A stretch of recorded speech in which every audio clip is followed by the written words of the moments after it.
Governor Pat McCrory warning of record flooding still to come as thousands of people remain trapped by rising waters right now.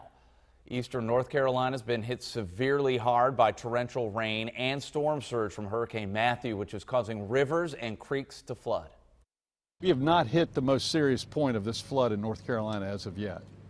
And we predicted 3 days ago when this hurricane took the turn inward and the national media was going, well, it's downgraded from a 4 to 1, no problem.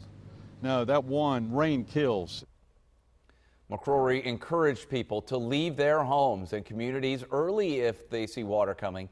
Nearly 2,000 people are stranded by rising floodwaters in Lumberton alone, where the Coast Guard's been busy rescuing people from rooftops.